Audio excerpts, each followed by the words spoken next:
Hello दोस्तों, तो इस चैनल के माध्यम से हम करते हैं अपना साइंस का टॉपिक, जो कि यांत्रिकी के अंतर्गत आज हम लोग पढ़ेंगे गति, दूरी और विस्थापन, चाल, वेग और त्वरण।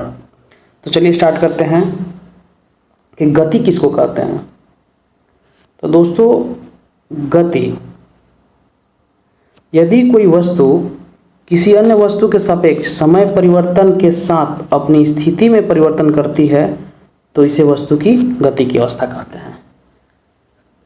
मतलब कहने का मतलब कि यदि कोई वस्तु है और वो किसी वस्तु के सापेक्ष समय के साथ अपना स्थान परिवर्तन कर देता है, यानी अपनी स्थिति परिवर्तित कर देती है, तो वह गति की अवस्था में है। आगे देखते हैं क्या कि विराम की अवस्था में यह कब रहेगी। तो जस्ट इसके अपोजिट, यदि कोई वस्तु, इसके अपोजिट क्या, यदि कोई वस्तु किसी अन्य वस्तु के सापेक्ष समय परिवर्तन के साथ अपनी स्थिति परिवर्तन ना करे तो विराम की अवस्था में है।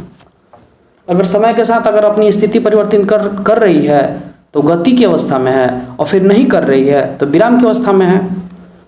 आगे कह रहा है कि गति क्या है। तो गति एक सापेक्षिक अवधारणा है। एक क्वेश्चन पूछा था कि गति एक कैसी अवधारणा है, मतलब क्या है। तो गति एक सापेक्षिक अवधारणा है, माने कंपैरिजन किया जाता है। जैसे एग्जाम्पल में कि एक व्यक्ति एक बस से यात्रा कर रहा है, तो उसको क्या महसूस होगा कि जो उसके बगल में बैठा यात्री है वो विराम की अवस्था में है, जबकि बाहर जो पेड़ लगे हुए हैं रोड पे किनारे में वो उसको गति की अवस्था में दिखेगा। लेकिन वही जब जो बाहर व्यक्ति है उसको क्या लगेगा कि ये पेड़ जो है विराम अवस्था में है और बस और यात्री गति की अवस्था में। इसलिए कहा जाता है कि यह एक सापेक्षिक अवधारणा है। चलिए आगे अब देखते हैं कि दूरी किसको कहते हैं। तो दूरी है कि गति करती हुई वस्तु के द्वारा तय किए गए संपूर्ण मार्ग की लंबाई को क्या कहते हैं, दूरी। कोई वस्तु है जो गतिमान है, उसके द्वारा तो संपूर्ण मार्ग की लंबाई जो तय किया जाएगा उसी को क्या कहते हैं, दूरी। तो दूरी क्या है, एक अदिश राशि है। इसमें क्या है, सिर्फ एक मैग्नीट्यूड है, डायरेक्शन नहीं है। दूरी सदैव धनात्मक होती है। यानी मान लीजिए यहाँ से हम चलना स्टार्ट किए, ये 3 मीटर है, फिर यहाँ से चलना ये 4 मीटर है, तो जब भी हम चलेंगे ये बढ़ता जाएगा, ऐड होता जाएगा। तो 3 4 7 मीटर। इसका मात्रक क्या होता है दोस्तों, तो मीटर होता है।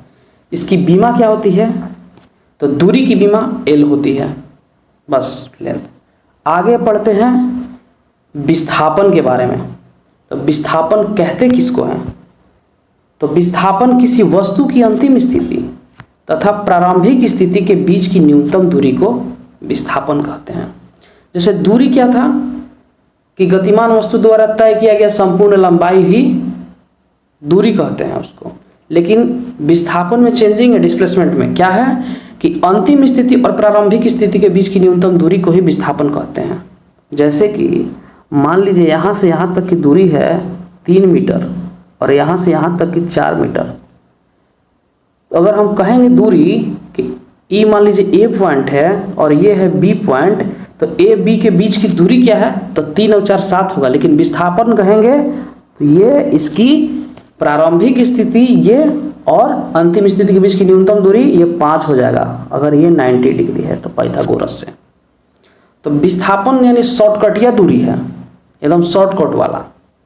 और जबकि दूरी है वो एकदम साफ सुथरा, एकदम जो रोड बना है उसी के अकॉर्डिंग जाना है। विस्थापन में उसके अकॉर्डिंग नहीं जाना, उसके अकॉर्डिंग क्या है, विस्थापन के अकॉर्डिंग कि आपको बस पहुंच जाना है वहां पे। दूरी हम पढ़े थे क्या, सदैव धनात्मक है। लेकिन ये क्या है, विस्थापन धनात्मक, ऋणात्मक और शून्य भी हो सकता है। धनात्मक तो वही, हाँ, विस्थापन एक सदिश राशि है। क्यों, क्योंकि इसमें मैग्नीट्यूड के साथ साथ इसमें डायरेक्शन भी होता है। जैसे कि A और B ये है।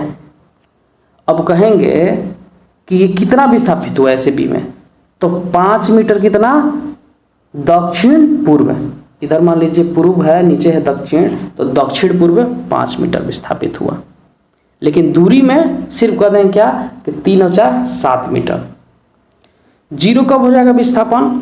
जब मान लीजिए कोई वस्तु यहाँ से चलना स्टार्ट किया, अब फिर पुनः अहिजे आ गया, एहिजे जहाँ से चलना स्टार्ट किया ए पर ही आ गया, तो इसका मान जीरो हो जाएगा। नेगेटिव कब होगा? मान लीजिए यहाँ से चलना स्टार्ट किया और ये है 4 मीटर, अब पुनः क्या हुआ कि ये इधर चल गया, ओवर 8 मीटर आ गया अपोजिट डायरेक्शन में, तो इस डायरेक्शन की ही वजह से ये ऋणात्मक हो जाता है।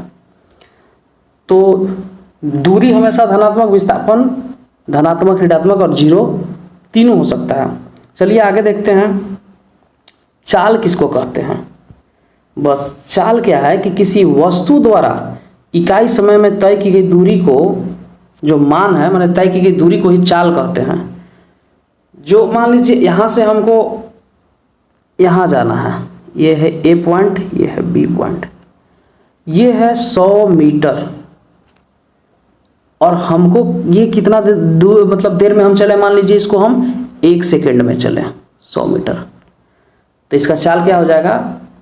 100/1 सेकेंड, यानी 100 क्या है? दूरी, 100 मीटर प्रति सेकेंड, यानी बटे में टाइमिंग। तो दूरी बराबर, चाल बराबर क्या होता है? दूरी बटा में समय। तो इसका चाल क्या होगा? 100 मीटर प्रति सेकेंड। यह एक अदिश राशि है, इसमें भी डायरेक्शन नहीं होता, इसमें भी सिर्फ मैग्नीट्यूड होता है। अब आइए चाल की बीमा क्या होती है? तो चाल की बीमा है LT-1। ये कहाँ से आया? तो दूरी को हम डिनोट अगर कर रहे हैं एस से, तो दूरी का मात्रक एक प्रकार का लेंथ होता है, तो L, अब बटा में समय को T से, तो LT-1, T नीचे से ऊपर गया -1। अब आते हैं, पढ़ते हैं वेग के बारे में। तो वेग किसको कहते हैं? चाल तो हम लोग पढ़ लिए, अब वेग के बारे में। तो इकाई समय में किसी वस्तु द्वारा तय किया गया विस्थापन को वस्तु का वेग कहते हैं।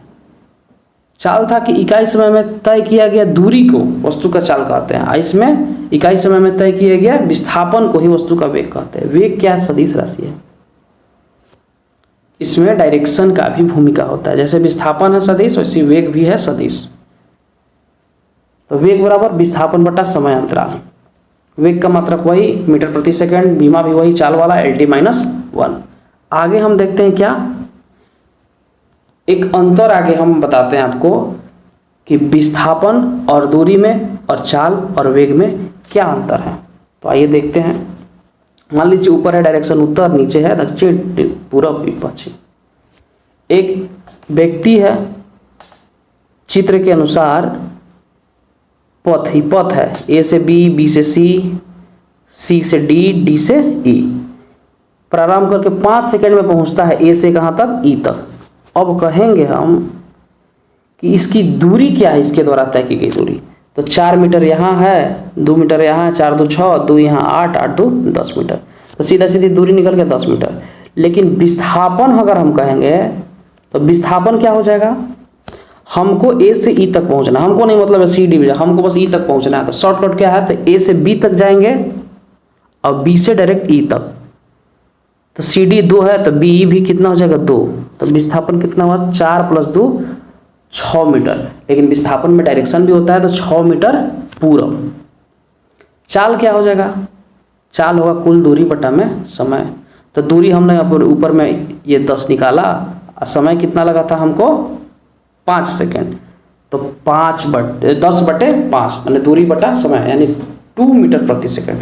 लेकिन अगर वेग निकालेंगे क्या, तो वेग होता है वेग बराबर दूरी नहीं, विस्थापन बटा समय। तो विस्थापन तो हमारा कितना हुआ था? 6, 4 ये 2 ये, 4 2 6, तो 6/5 यानी 1.2 मीटर प्रति सेकंड पूर्व की ओर।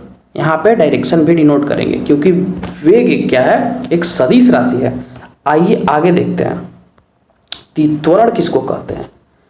तो त्वरण क्या है कि किसी वस्तु का वेग समय के साथ परिवर्तित होता है, तो वस्तु के वेग परिवर्तन की दर को ही त्वरण कहा जाता है।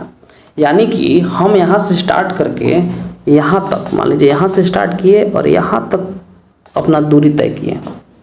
ये दूरी तय करने में हमको कुछ समय लगा होगा।